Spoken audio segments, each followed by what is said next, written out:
the good versus evil theater play.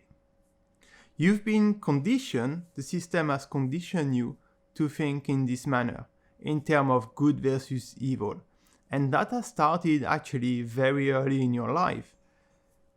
If you were watching cartoon or reading comics, you can realize that it was always about good versus evil, right? Someone is good and there's the evil villain, right?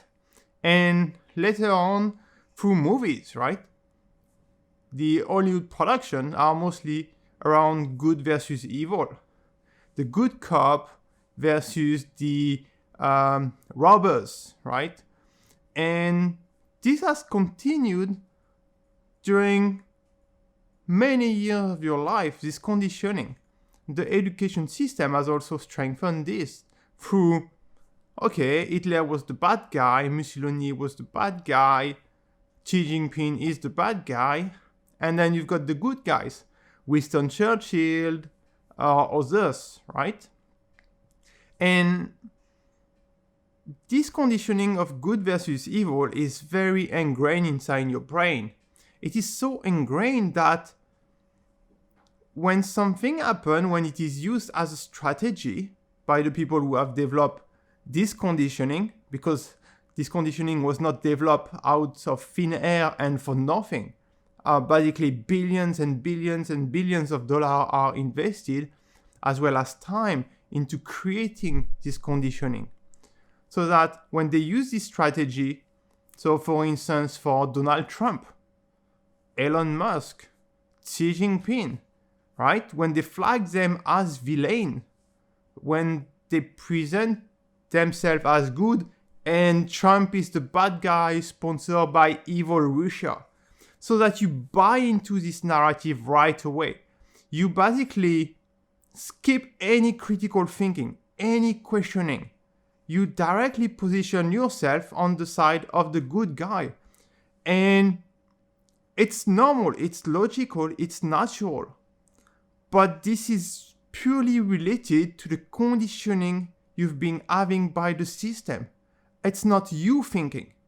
It's your mindset just naturally acting.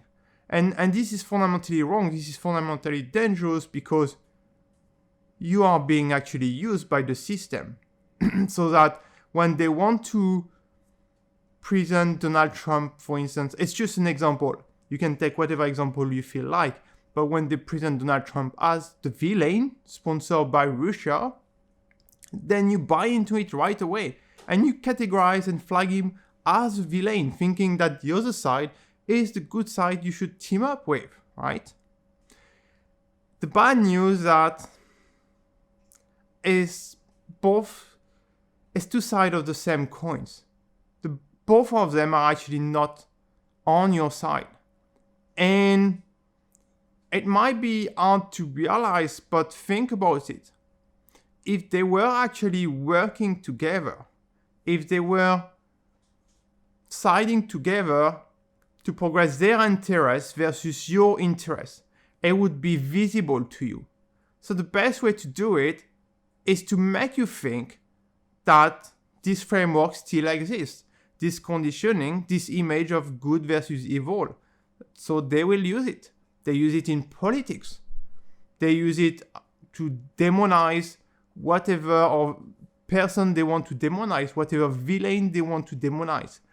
But these people are basically just producing an Hollywood movie, a theater play, where you're the spectator, and as long as you believe that there's actually two sides, and this side is good for me, I'm teaming up with this side, I think that they are actually progressing my interests, pursuing my well-being, then you do nothing. You just remain entertained by this comedy, this theater play, and you do strictly nothing. And this is the key point.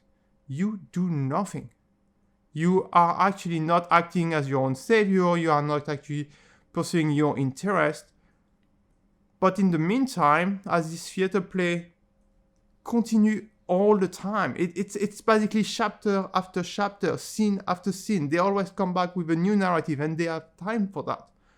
But those two persons, the good and the evil side, are actually on the same side. This is the key point. And they are against you.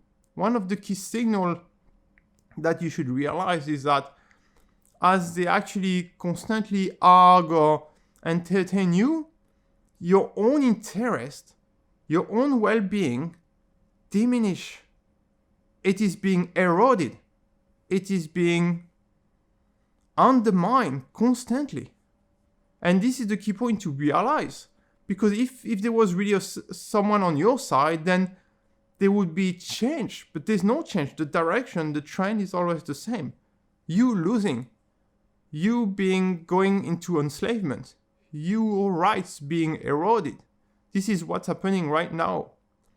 So the only person you can trust to act into your own interest, the only person you can trust, the only person capable to support your well-being and improve it, is actually yourself. And once you realize that, once you acknowledge that, then you start going into action. If you refuse to, so you may realize it, but you may refuse to acknowledge it, then you continue to witness and to watch a theater play. You may actually tune down, refuse to even listen to this theater play anymore, but you're not going into action and doing something that actually pursue your interest. So realizing this conditioning, acknowledging it, is the first step toward going into action. Thank you.